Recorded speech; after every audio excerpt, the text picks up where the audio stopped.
and welcome back to Reading with Mrs. Weaver.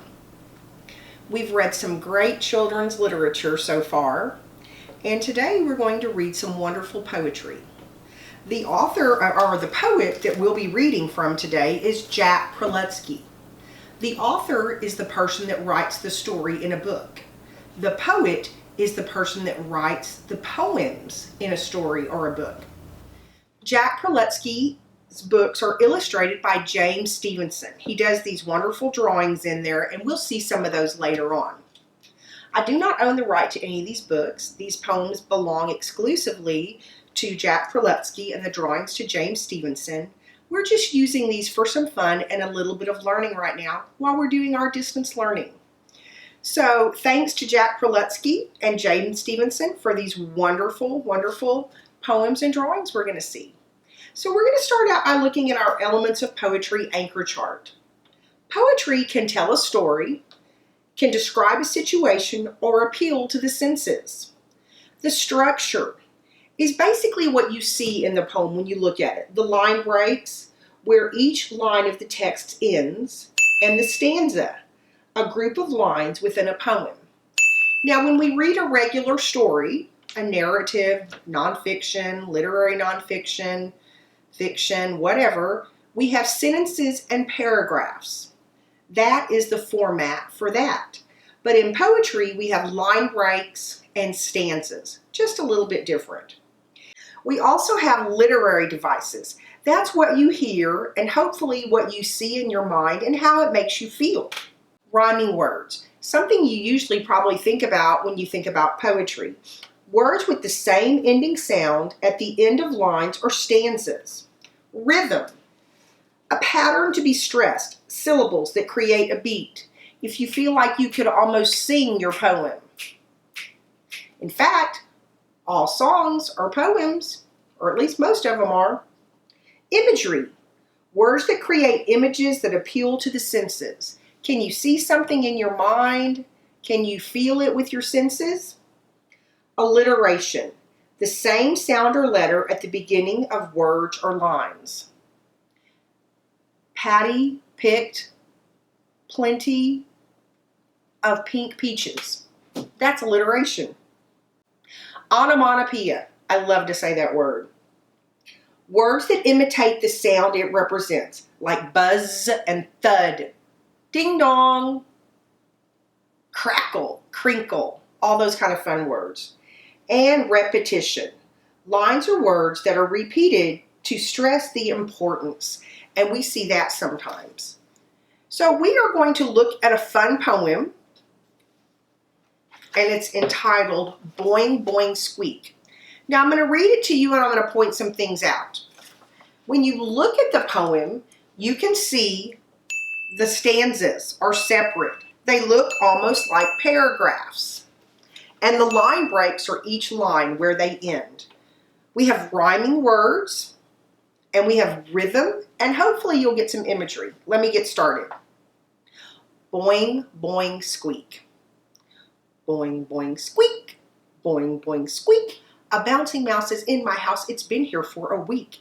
It bounced from out of nowhere, then it quickly settled in. I'm grateful that it came alone. I've heard it has a twin. It bounces in the kitchen. It bounces in the den. It bounces through the living room. Look! There it goes again. Boing, boing, squeak. Boing, boing, squeak. A bouncing mouse is in my house. It's been here for a week. It bounces on the sofa, on the table and the bed, up the stairs and on the chairs, and even on my head. That mouse continues bouncing every minute of the day. It bounces, bounces, bounces, but it doesn't bounce away. Boing, boing, squeak. Boing, boing, squeak. A bouncing mouse is in my house. It's been here for a week. That's a fun one. Now, could you get a picture in your mind of that little bouncy mouse just all over the place? I could. Now, our poem has repetition. We go back to that same stanza every time. We read the little fun stanza, and then we read another one. Then we go back to the repetition one. So we have repetition there. And we do have onomatopoeia. Boing, boing, squeak. Boing, boing, squeak. See how those words sound like what they mean? They're kind of fun. We have just about everything in this poem, except we don't see alliteration. Remember, alliteration is when we have that same beginning sound over and over. So I have a poem that I'm going to share with you for that. Quentin Quimble Quamble Quail. Right there, it's in the title, isn't it? Do you hear how you hear the qua, the QU sound every time?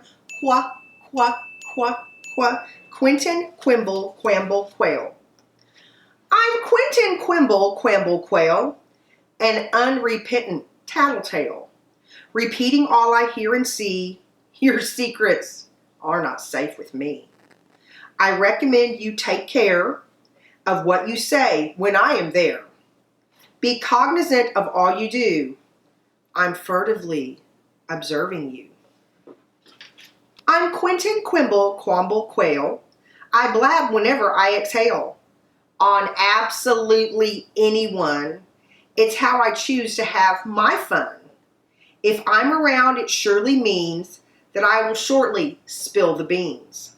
And anything you iterate, I'm certain to regurgitate. My ears are keen, my ways are sly. I sneak, I spy, I snoop, I pry. You cannot trust me with a word. I'll blurt out every word I've heard. I even take it in my head to broadcast things you never said. Embellishing with great detail. I'm Quentin Quimble Quamble Quail. He's a tattletale. I don't like him that much.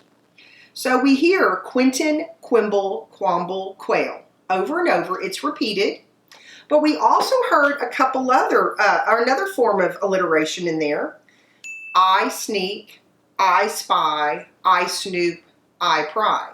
We had the I repeating, and then sneak, spy, and snoop all were repeating. Did you hear any of the rhyming words? They're usually at the end. Listen. Let's see, quail and tattletale, that's in the first stanza. See and me, care, there, do, you. Do you hear the rhyming words? I bet you do. Here's another one that's kind of fun. Oops.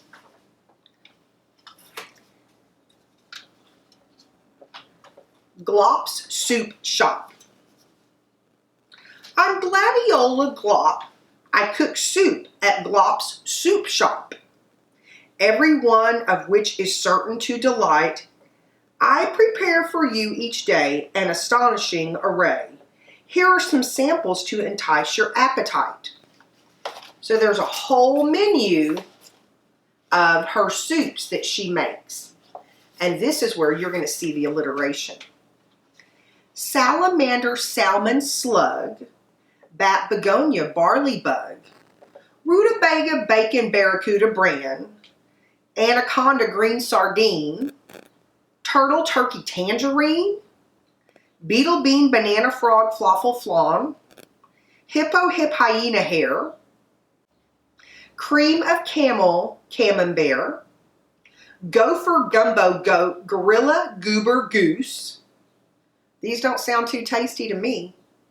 Puffin pork piranha peas, mashed mosquito marinara mango mousse, ginger gerbil jonquil jam, curry cola cactus clam, calamari carn koala kerosene, rump of rhino raisin rye, diesel dumpling dragonfly, weasel wiener weeping willow wolverine. Ugh. That's a lot of alliteration, and I don't think I want to try any of those soups. But the poem continues. If you happen to stop by, won't you give my soups a try? You'll discover you will savor every drop. The aromas are unique, and the flavors last a week. You'll just love what I concoct at Glop's Soup Shop. Oh my goodness. I think I'll stick to chicken noodle myself. Now another fun kind of poem are shape poems.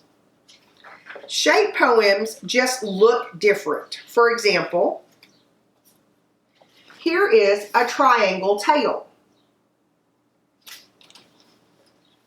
I Do not know at all how I got stuck inside this piece of pie. And I'm unsure how to begin to get out of the fix I'm in. This triangle is simply not an entertaining sort of spot, so I can say without a doubt I'd like to leave, and wow, I'm out. See, I'm out at the bottom. It's not in the shape anymore. That one's kind of fun. Here's another one.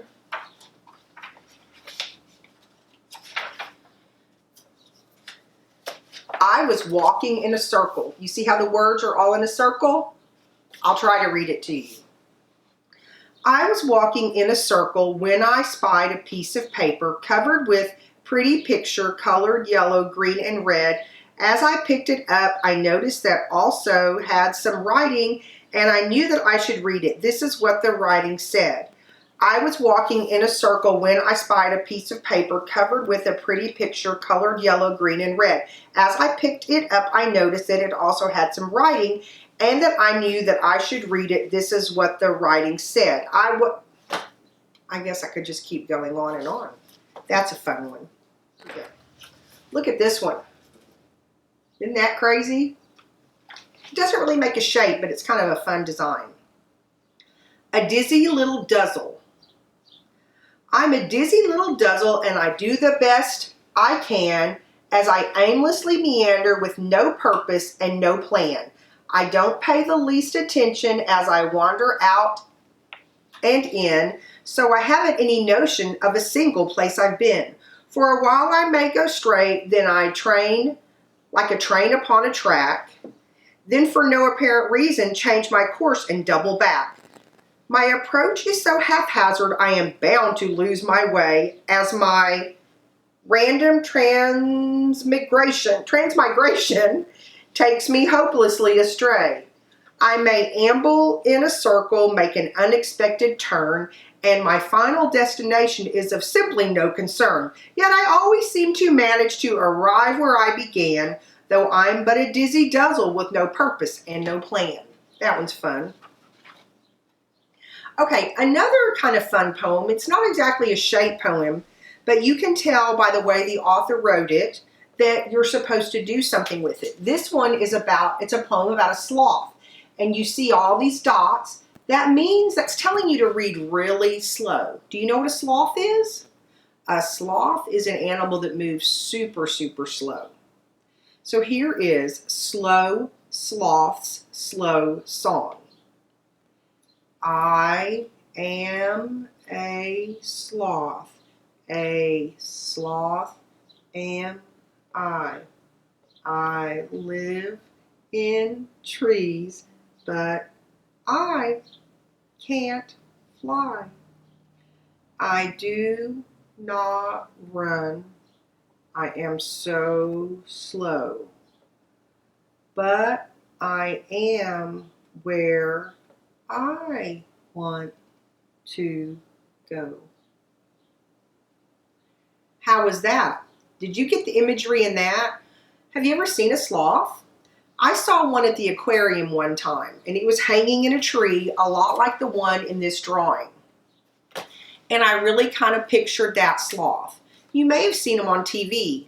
Hopefully, this helped you with your imagery of a sloth. That's a fun one. Okay, let's see. Now we're going to read some just for fun, just because poetry's fun. And I want you to think about our literary elements: rhyming words, rhythm, imagery, alliteration, onomatopoeia, and repetition.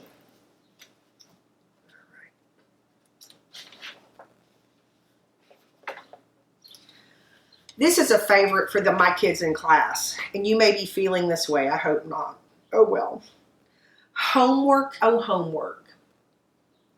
Homework, oh homework, I hate you, you stink. I wish I could wash you away in the sink. If only a bomb would explode you to bits. Homework, oh homework, you're giving me fits. I'd rather take baths with a man-eating shark or wrestle a lion alone in the dark. Eat spinach and liver, pet 10 porcupines, then tackle the homework my teacher assigns. Homework, oh homework, You're last on my list. I simply can't see why you even exist. If you just disappeared, it would tickle me pink. Homework, oh homework, I hate you, you stink. Okay, I'm sure y'all don't think that. I know you all love homework. So this is a poem about a dog. Maybe you have one like this at home. We have a couple of dogs here, and we love our dogs. The title of our poem is My Dog, He is an Ugly Dog. My dog, he's an ugly dog. He's put together wrong. His legs are much too short for him and his ears are much too long. My dog, he's a scruffy dog. He's missing clumps of hair. His face is quite ridiculous and his tail is scarcely there. My dog, he's a dingy dog. His fur is full of fleas. He sometimes smells like dirty socks. He sometimes smells like cheese. Ew. My dog, he's a noisy dog. He's hardly ever still. He barks at almost everything, and his voice is loud and shrill. My dog, oh, he's a stupid dog. His mind is slow and thick. He's never learned to catch a ball. He cannot fetch a stick. My dog, he's a greedy dog. He eats enough for 3. His belly bulges to the ground. He is the dog for me. Isn't that a fun one? And you'll notice we heard repetition, we heard rhythm, we heard rhyming words, a lot of these. Did you get an image of this dog that was put together wrong with ears that were too long, legs that were too short? He sounds like a funny looking little dog, but I think I would love him. Okay, let's find another one. That one. Have you ever had a day where you just needed to go back to bed and start over? That's what this one's about. It says, I should have stayed in bed today. I should have stayed in bed today. In bed's where I belong. As soon as I got up today, things started going wrong. I got a splinter in my foot. My puppy made me fall. I squirted toothpaste in my ear. I crashed into the wall. I knocked my homework off the desk. It landed on my toes. I spilled a glass of chocolate milk. It's soaking through my clothes. I accidentally bit my tongue. That really made me moan. And it was far from funny when I banged, ow, my funny bone. I scraped my knees, I bumped my nose, I sat upon a pin. I leapt with all clarity and sharply barked my shin. I stuck my finger in my eye, the pain is quite severe. I better get right back to bed and stay there for a year. That kid had a rough day, didn't he? Here's a fun one. Wilhelmina Wafflewitz. Here's Wilhelmina. She doesn't know what she wants to do. I'm Wilhelmina Wafflewitz. I never can decide the things I think I like to do, although I think I've tried. What should I wear? When should I eat? Where do I want to go? Should I do this or that instead? I never seem to know. I'm Wilhelmina Wafflewitz, and I'm afraid I find it practically impossible to know what's on my mind. Since I'm unsure of what to do, I think I'll stay quite still. At least I think I will. That's a fun one. Okay, let's see if there's any more fun ones that we haven't shared yet. Here is My Brother's Really Stingy. It's a short one. Sometimes they can be super short and still be lots of fun. My brother's really stingy. My brother's really stingy. He's the lowest. He's the worst. He never shares his lollipops unless he licks them first. Gross, right? I don't think I want to lick that.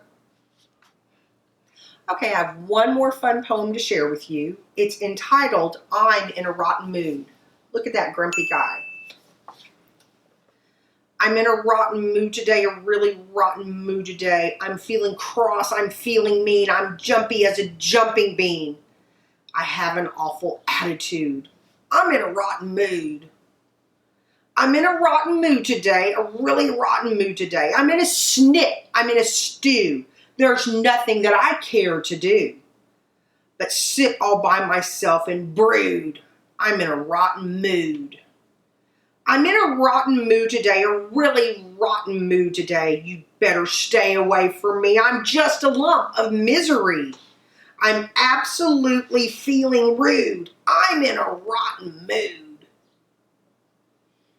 Now, how can you be in a rotten mood after reading such a fun poem like that? He kind of made me laugh. Poems can do that. They can bring out your emotions and make you think and feel all sorts of fun things.